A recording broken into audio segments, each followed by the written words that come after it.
So welcome. In this tutorial, we are going to be looking at animation in Unity. And we're going to look at how we can create, say, animated clips, animation clips that are controlling parameters on our objects, right? So the color is changing on this, and if I press the space bar, I believe there, right, the ball moves back and forth in a different direction, right? This is all just by using the animator to control parameters in Unity. And you can see that this character over here is dancing in one form, and when I release the space bar, he changes his motion and starts jumping up and down for joy, right? And so this is a model that was pulled off of Mixamo, and these are these animation tracks that are these two tracks that I've got, or two clips here, were also from Mixamo's library. And so I'll have these posted on Canvas for my students. Obviously, you can go to Mixamo, create a free account, and download the racer model and a couple dance moves or whatever you want to do, right? So I just did two, and we'll talk about what it's going to do. Is it'll download the model with the attached animation twice, unless you download an entire motion capture package.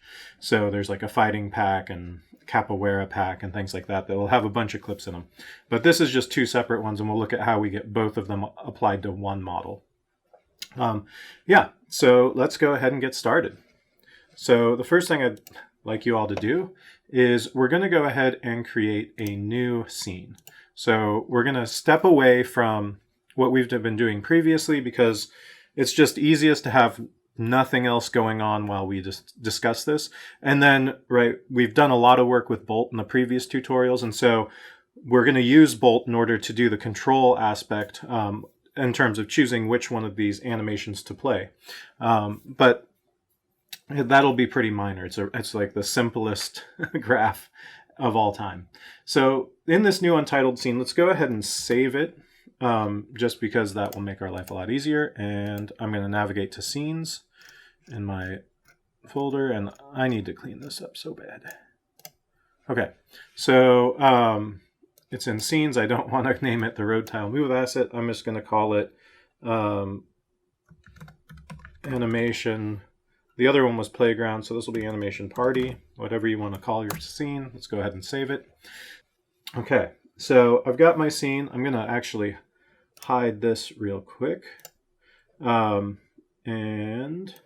pull things around a little bit. Okay, all right, so I've got my project, and I think I can actually, right, so these are all the elements that we're going to have at the end of the tutorial.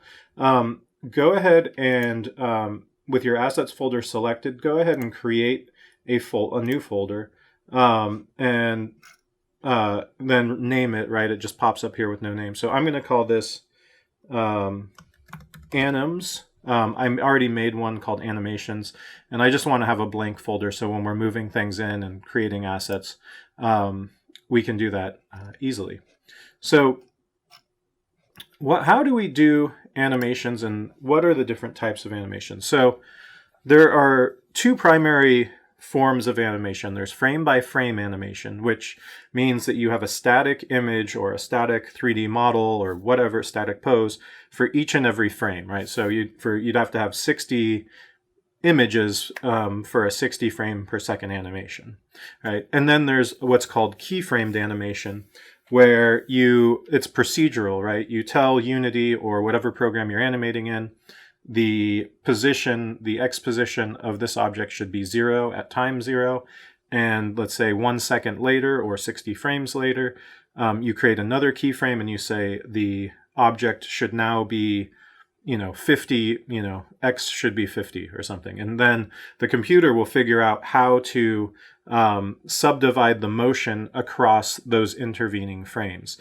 And there's things called curves that we'll look at, which basically allows you to either have that motion happen faster, like a harder curve, or a slower curve that slowly speeds up, or linear, right? We can just make a straight up linear motion as well.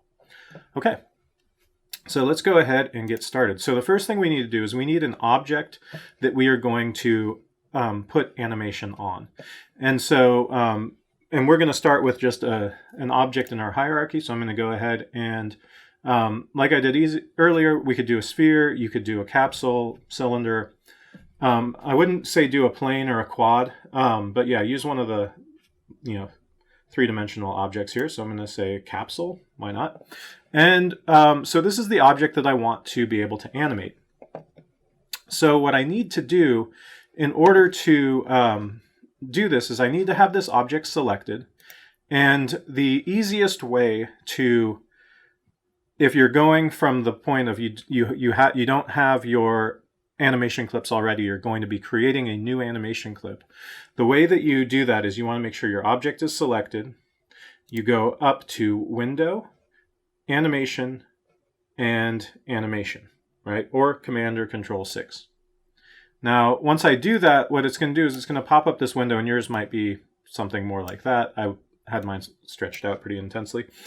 And so it says to begin animating capsule, create an animator and an animation clip. So if you click create, what we want to do is we want to go to the folder that we're going to put this in. So for me, it's anims, right? And I'm going to call this, let's say, so what I want to do is I want to have, the way that this animation works is you create a bunch of clips and then you use something called the animator to tell Unity when to play each one of the clips that you've created, right? So our first clip is going to be left, right, and the ball is just going to go left and right along the x-axis. That's all we're going to animate.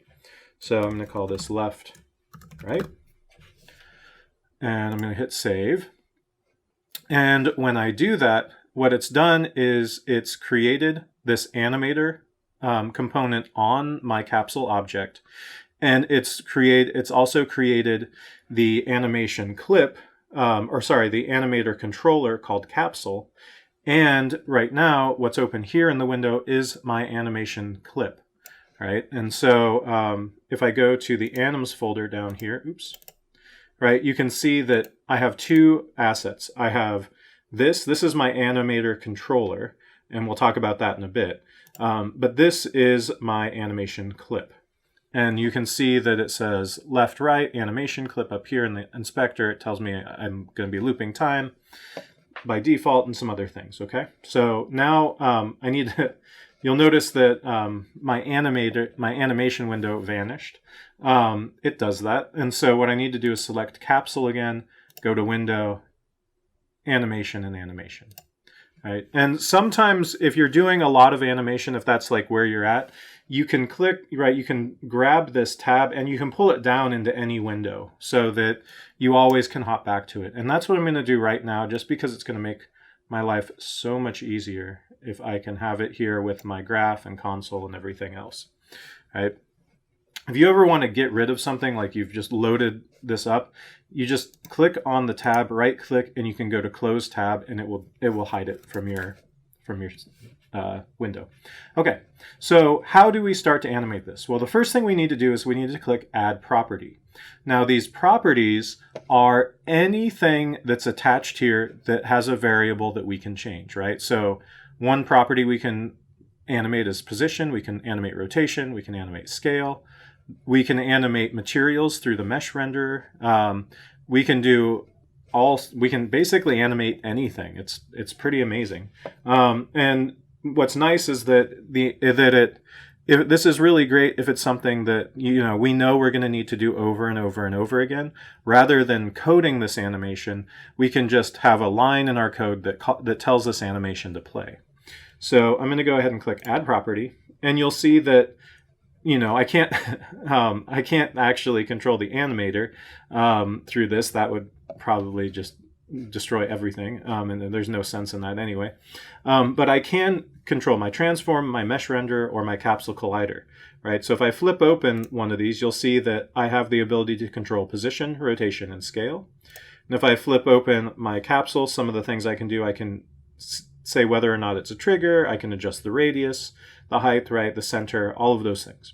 And with the mesh renderer, Right now, it just has the default material on there. If we add another material, we can go in and adjust the base color. We can change the alpha. We can do all sorts of, really nice material animations using this as well. So to start with, we're just going to work with position, right? This is a tutorial that's intended to be reasonably quick to do. So we're going to hit plus on the position. And you'll see now I have this property that says capsule position. And if I flip this open, you'll see I have position X, position Y, and position Z. And you'll notice that they match the positions up here, right? And it also has, by default, already created 2 sets of keyframes for me. That's what these little diamonds are, right? And so there's a keyframe here at time 0, and there's a keyframe here. This is 1 second. It's also 60 frames because this is intended to play back at 60 frames a second. Now, if you need an animation that's longer than 60 seconds, you can just go ahead, and this field here is where your playhead is, which is this white line that's running down the edge here, right? It's at 0 now. If I type in 30 and hit tab, it'll jump over to 30, right? If I go to 60, hit tab, it'll jump over to 60. And if I was to say go to 120, I can't see it at all because it's over at 120, right? And if I create a keyframe, now you'll see, which is this button here with the plus and the diamond, you'll see that, right, now that I've created a keyframe there, this is a 2-second animation, right? So I can hop the playhead over there, and I don't know if I can click and drag on the timeline here and actually get this to jump further over or not.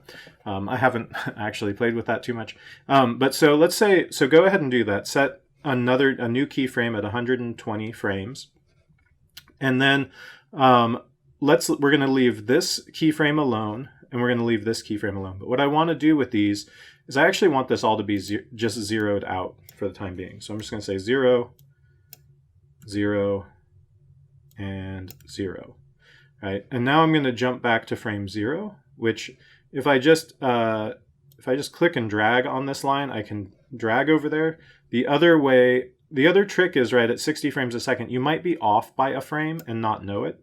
And so there are these buttons here which goes to the previous keyframe. So I can just click twice there to jump all the way to frame 0. And I just want to make sure these are the same. I want to set each one of these equal to 0. Not negative 0, 0, but just 0. There we go. Okay, so these are both set to 0.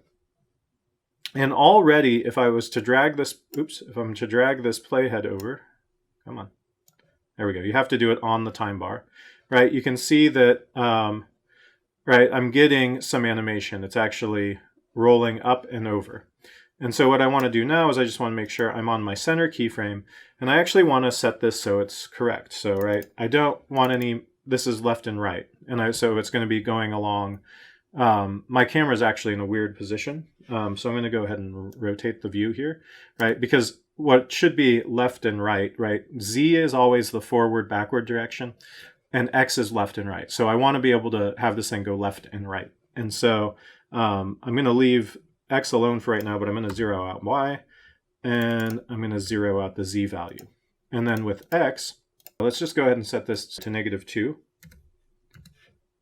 There we go. And then let's scroll over to the first set of frames, set X to +2. And then we can just jump all the way over and set to the end frame and set X to +2 as well. All right, now, if I hit this play button, I should get what my animation does. Right? This object zigzags back and forth across the screen in the X direction. Right? Pretty amazing. You can, and then I can go ahead and stop this. Now, there's this record option that we're not going to talk about yet. I do want you to note that there is this preview button, which if I turn this off, then it resets this to whatever position it was brought into the world at, right? And so if I turn this on, so it's very lightly highlighted in gray, then this animation will play and I'll be able to see it. Okay, so we've got our first animation clip. Yay. Let's go ahead and create another animation clip. And I'm going to set this back to 0. And then we will look at how to add these to our animator and start working with them. So the other animation that I want to do is I want to, right, have motion in the Z direction, right? So it's going to be forward and backward motion. And so to do that, what I need to do is while I'm still in this animation window, I need to click on the little drop-down arrow next to left, right. And what this does is it allows me to choose which animation clip on the object I'm currently working on, or it allows me to create a new clip, right? So currently I just have left, right. So I'm going to go ahead and say create new clip.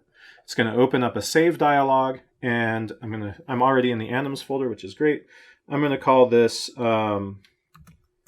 forward back. I'm going to hit save.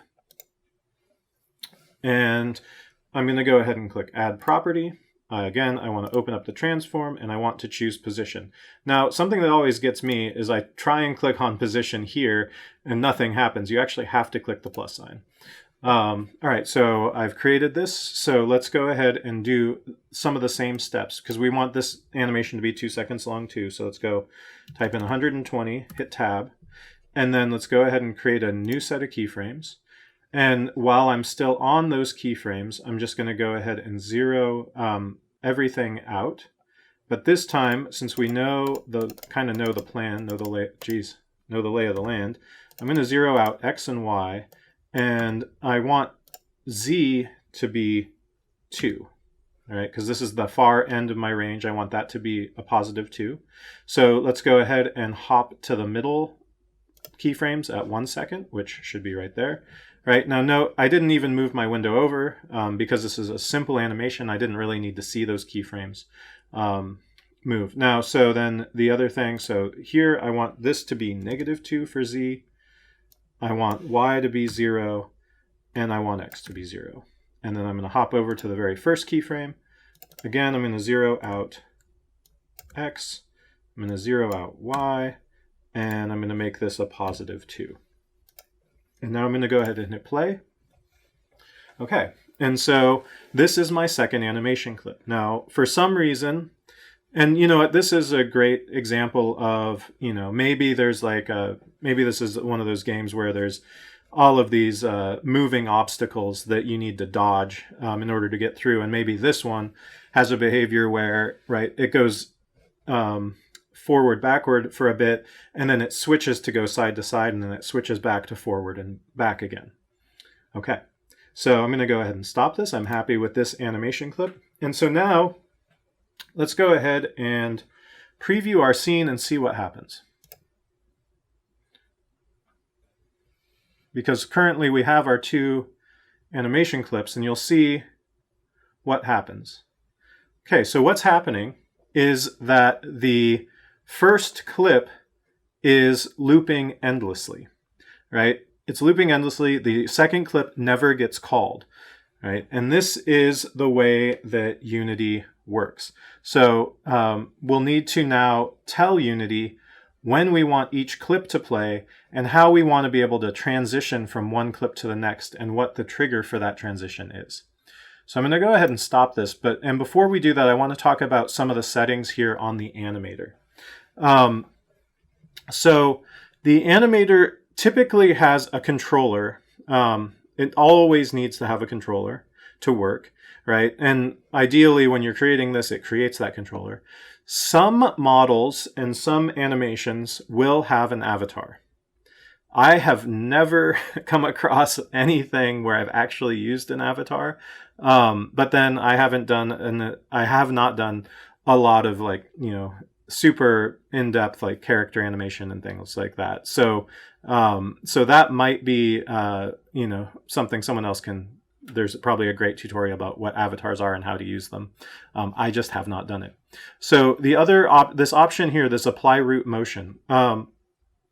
In some of the things on Mixamo and in other cases, right, the animated, this is mainly meant for character animation, although you could do it with other stuff as well. But the root is essentially where the player's footprints are in relation, feet are in relation to the world, right? So a lot of walk cycles and animations, they don't have any root motion, right? The character stays put in one place and just sort of walks as though they're on a treadmill. If the animation, however, has motion where the character actually moves through 3D space while walking, you can choose whether or not you want to use that motion, right? The motion of the root. You can imagine that as like the character actually moving through the world instead of just standing still, right? And so that's that option. And update mode, there are several options here.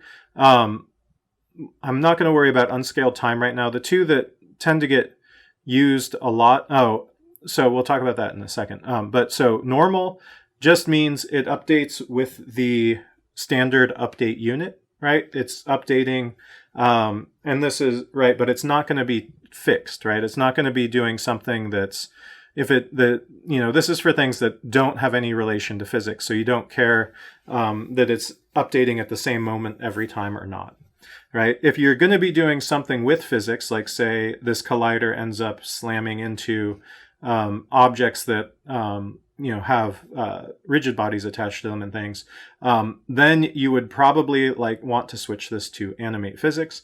And then unscaled time, this means that this is mainly used for any animations that you put in a user interface,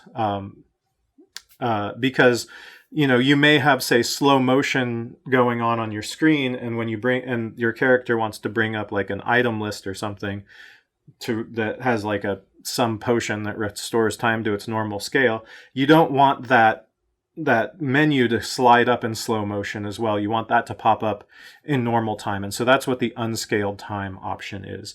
It basically means that no matter what's happening in your game or in your world, this is going to happen at normal speed.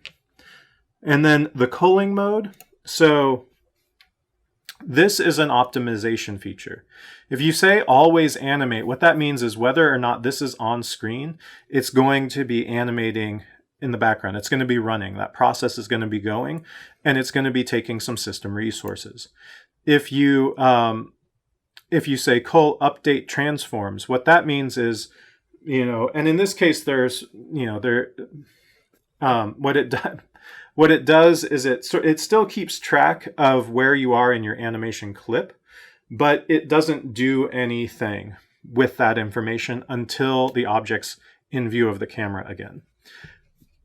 Cull completely means that it totally stops the animation clip from playing. So it's not doing the transform, it's not animating, it just freezes that character in place off screen, and then when you come back on, it picks up wherever you left off. And so if you want, right, if there's a person walking, say it's a non-player character that's like walking around an office or something, and you turn the camera, you turn away from the person and then you turn back. Ideally, you would want them to, if they're not going to be interacting with anything in the space except just walking back and forth, you wouldn't want to necessarily be updating the transforms, but you would want to be keeping track of where they are, so that when you turn back, their footstep is where it should be, rather than like popping back from where they just left off. But there's occasions when, right, especially with say like a 2D game or some sort of platformer, where maybe you do want this just to totally completely freeze until the player gets back there. There's lots of reasons why you would want to do that. Okay, so those are some of the settings that are available in our animator. Let's go ahead and now look at what the animator does. Now, in order to access the animator, we need to open a different window. So I'm going to go to Window. I still have my capsule selected, and I'm going to go to Animation, and I'm going to go to Animator. Now, when I pop up Animator, by default, it pops into my Scene window. Right, so hopefully your camera is placed in such a way that you can actually see your object here. But it opens up these two things. There's one that has layers and parameters, and then there's this graph over here. And so I'm going to go ahead and pull some of this stuff around a little bit so that we can see it and talk about it. And the other thing is, I really don't like it up here. I prefer it down here in this as well. So I'm going to go ahead and grab my animator and drop it down here. It's so much easier to see, right? It just makes more sense to me. I am going to shrink these windows up a little bit just so I have a little bit more space, and then zoom out a bit by using I'm using the scroll wheel on my mouse. If you have trackpad, right, you just, you know how to do it. And so the other thing is, much like in Bolt, if I hold down Option and click and drag, then I can drag the whole animation around. Now this is going to be a pretty simple animation. These get really complex soon. So I want to talk about a few of these units. So first, every time you create an animator, it always has an any state, an entry, and an exit. And we're not going to worry about any state right now, but entry and exit, right? Sometimes you need an animation to exit. In our case, we're not going to have an exit, right? It's not going to go to a point where we have an exit condition. So we're not going to be using that. The entry, we are definitely going to be using, and you can see it's got this arrow that comes down into left, right? You'll remember left, right was the animation that was playing by default when we created this, and that's because it was the first animation that we made, and Unity automatically puts it on the top of the hierarchy and connects the entry unit to it. So basically, when the game starts, entry fires, and we immediately move into this moving left and right.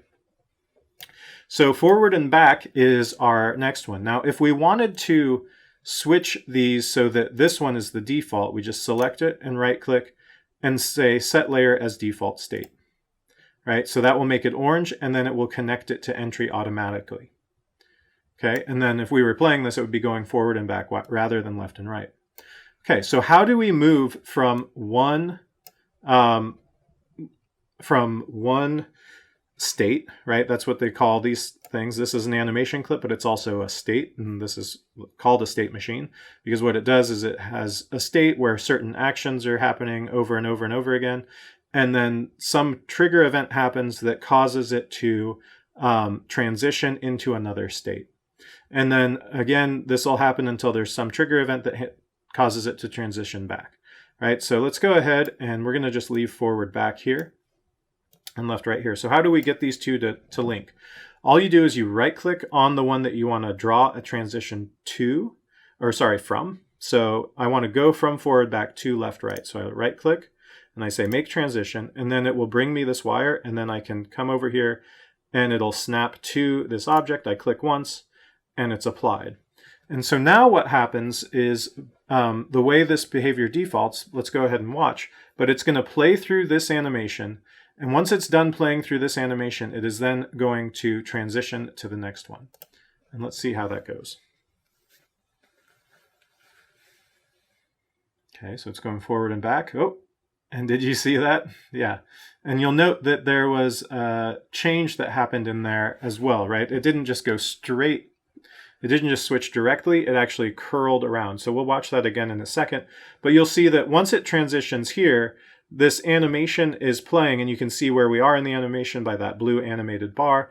And because we don't have a transition back, once it gets here, it just stays here. So let's go ahead and make a transition back. But I'm going to stop this from playing first.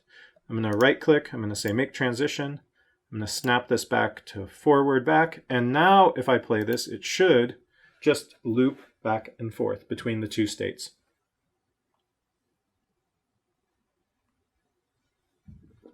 Okay, now something I want you to note is that transition, right? Rather than just automatically switching from forward to backward to left to right, what it does is it actually is transitioning and making this curve happen as it goes from wherever it was on its route here to wherever it is on its route on the other side, right? And so we get that little curl that happens, right? That's part of this transition. So how do we make adjustments to our transitions and make them so we can trigger things?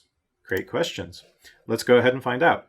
So the first thing we need to do is when we click on either one of these objects, I just want you to show you some of the settings that we've got.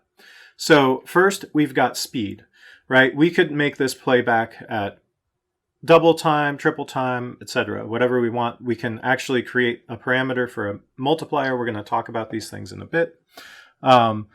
We can mirror the animation, so we can just flip it so it's playing the opposite way that we set it up, we can actually do this cycle offset, which means that rather than starting at frame 0, maybe we start at frame 10 or frame 15 or maybe like frame 60, and then we go to frame 120 and then back through 0 to 60 again, right? So we can offset that. Foot IK is only going to be important if we have what's called an inverse kinematic chain, right? So, and that's more for character animation.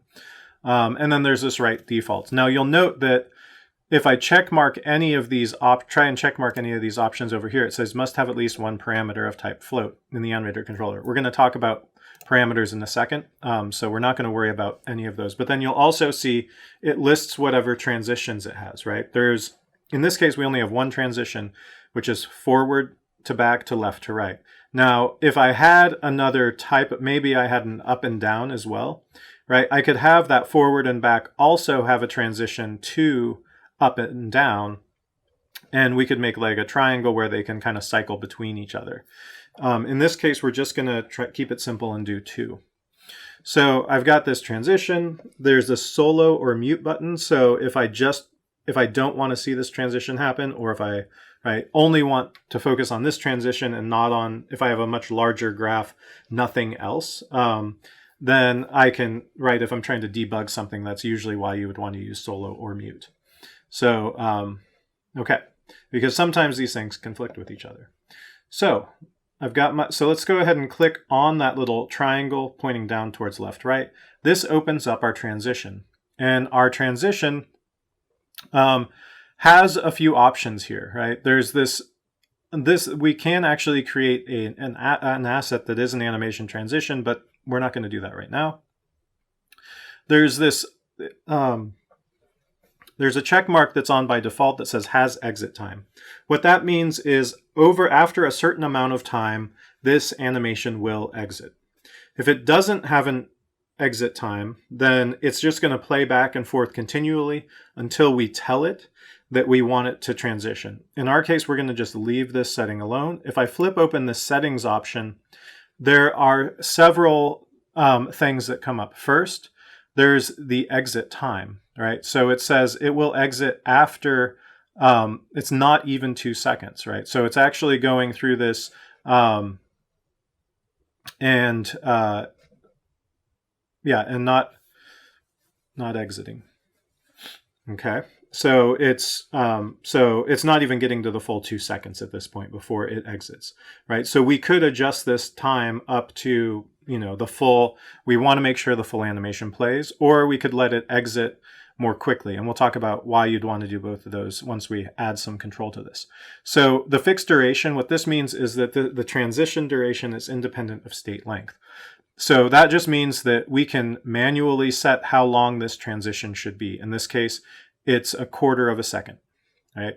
And then the transition offset, what that means is if you look here, you can see that if you've ever used a video editing software, this may look a little familiar, right? So we've got like our one clip here.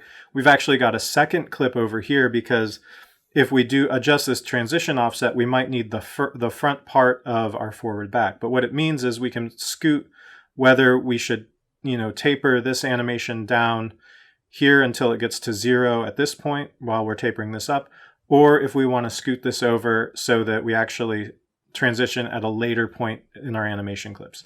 It's really, up to the very specific situation that we have, whether that happens. The interruption source, so we're not going to really get into this right now, but sometimes while a transition is happening, maybe something else happens and you want to be able to interrupt that transition. Like say, you're developing like a Tekken style fighting game, and you have somebody about to do a move and they're like transitioning from their idle state to their attack state, but then they get hit by the other player's power boost. You'd want to be able to interrupt that slash so that they could then transition into being the being hit animation clip. So those are those things. Transition duration, if I set this to 0, what it's going to do is it's just going to snap from one to the next. So let's go ahead and run this real quick and we'll see the difference between the two. So, so do you see how it just popped over there? And then in this case, it transitioned smoothly. And in the first case, it just pops to the next animation. All right, so these things are, I'm going to go ahead and actually put this back because a little transition duration here is nice for this, but there's different cases where you would want to use this and not want to use this. If you're doing like a 2D, like pixel art frame animation where you have, you know, your character has like 12 frames that animate the idle and 12 frames that animate something else, it doesn't make sense to have a transition with a duration on it, right? You really just want that quick flip to the next animation clip, or the next, sometimes it's even your animation clip is just a static image, but you want to be able to switch between those two instantaneously.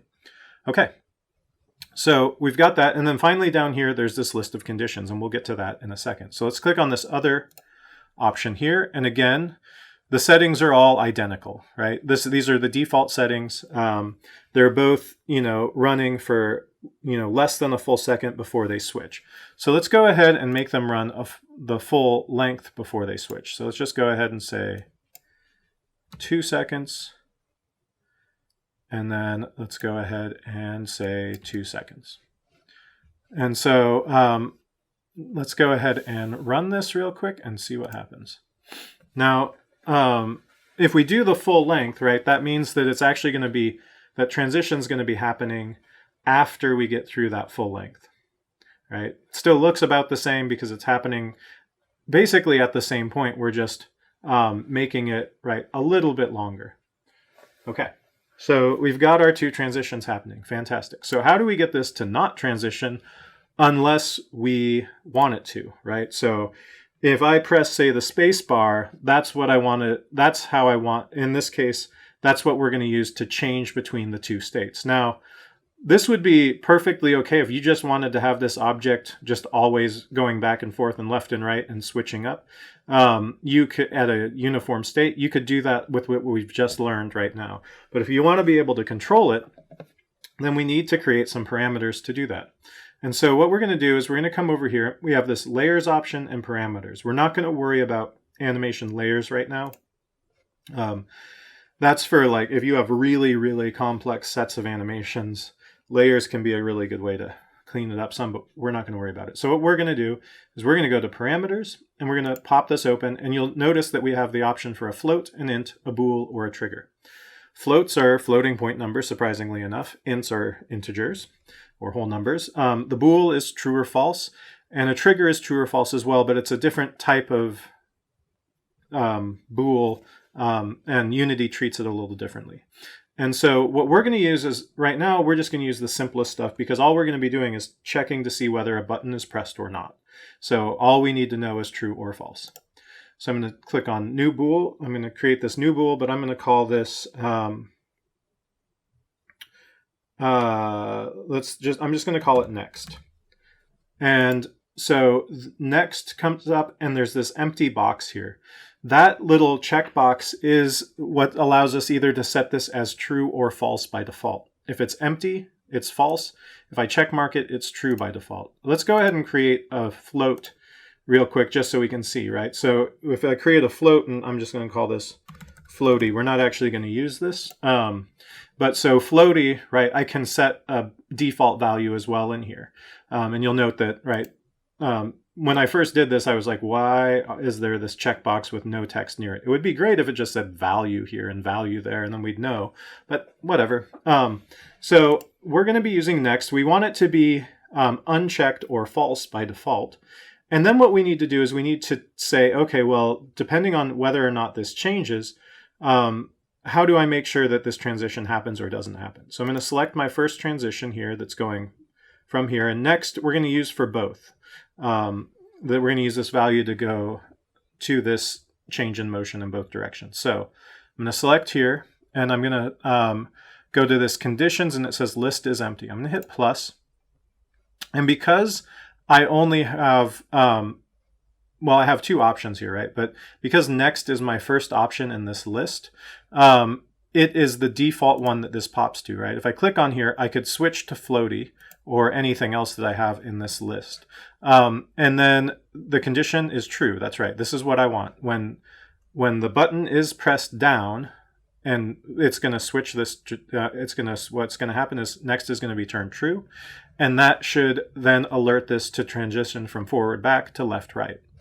Now I'm going to need one more condition, or sorry, I'm going to need to go ahead and select my my other transition now, because now I need to create a condition for it to go from left right to forward back. So I'm going to select this. I'm going to go ahead and hit plus again, and this time I just need to change that true to false, right? Because basically I'm going to have another event, which is when I lift my finger off the space bar, it's going to set next to false, which will then send us back to forward back. Okay, so let's go ahead and do that next step. So how do I set this, right? The easiest way for us to set this is going to be using flow graph. So let's go ahead and select our capsule object, and we are going to add a flow machine. So just type in FLO, and you should be able to get there. And we're going to do this as a macro, and I'm going to say new. And what I'm going to do is I'm going to go ahead and put this in my anims folder, because it's an animation, right? It's controlling our animation graph. And so I'm going to call this animation graph for now, right? It doesn't really matter. And obviously if this was on the player or some sort of character or other object, I want to be much more specific in my naming, but right now it's fine to be general. Okay, so I've got that. I'm going to click on Edit Graph, and that should pop up my flow graph, right? So I have my flow graph and my animation and animator under here. Now, I'm not going to use either of these events, so I can just select both of those and delete them for now. I am going to go ahead and I'm going to use, on keyboard. So on key should get me pretty close. And there we go, on keyboard input. And I'm going to just go ahead and copy and paste this, because what we're going to do is we're going to actually need two input events, right? First, when we press the button down, we want to set that next value to true. And when we let up on the keyboard, right? So if we want to say action up, then we want to set it to false. So let's go ahead and do our script that does this.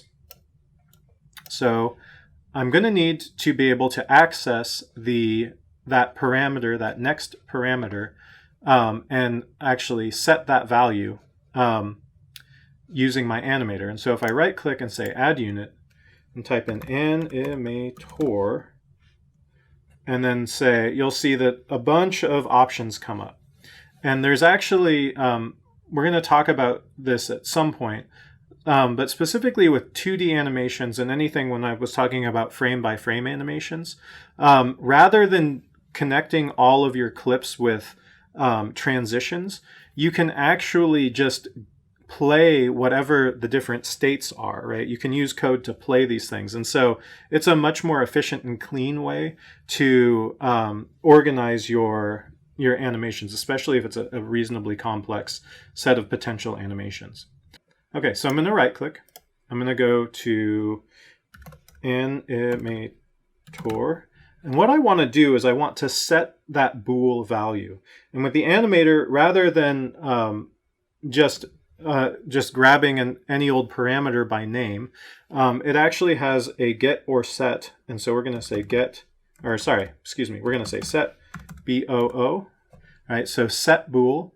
And so what this means is there's two options here. We can either do it by name and then what value we're setting it to, or by ID and what value we're setting it to. ID is a numeric number. There is a number that references which parameter that is. We're going to do this by name. It's just the simplest way to do it. So the name is going to be next. And the reason the name is next, right? If you remember, in our animator, that's the name of this parameter, right? And it is case sensitive, so make sure you type it exactly the same in both places. And then the value, I'm just going to check mark that value box, which makes this true. So I'm going to go ahead and this is my whole graph. So I hope you're you're prepared for this. And then what we're going to do is we're going to copy and paste this. We're going to uncheck value, and we're going to connect the flow. Okay, so this is probably the hardest graph we'll do all semester. And so let's go ahead and see if it works. Now, something to note is we do have a very long exit time set on our animation, right? So when I press this button down, it's going to take it a second before it switches. In fact, it should take it 2 seconds, unless I have done something terribly wrong. My graph is not working. This value is being changed, supposedly. I'm not getting an error, but my animation is not happening. So let's click on Animator and see what happens. I'm going to click back in this window. Okay. So when I press this button, nothing appears to be happening, right? So there's something wrong with what I've done in my, okay. So let's go ahead and in my animator or in my transitions, right? So let's go ahead and stop this and look at our transitions. Now, one thing I did, which is probably causing the problem, is this long exit time. If I put this back down to 0.875, so it's a little less than a full clip, this should fix the problem. 0.0875, right? So something to note, right?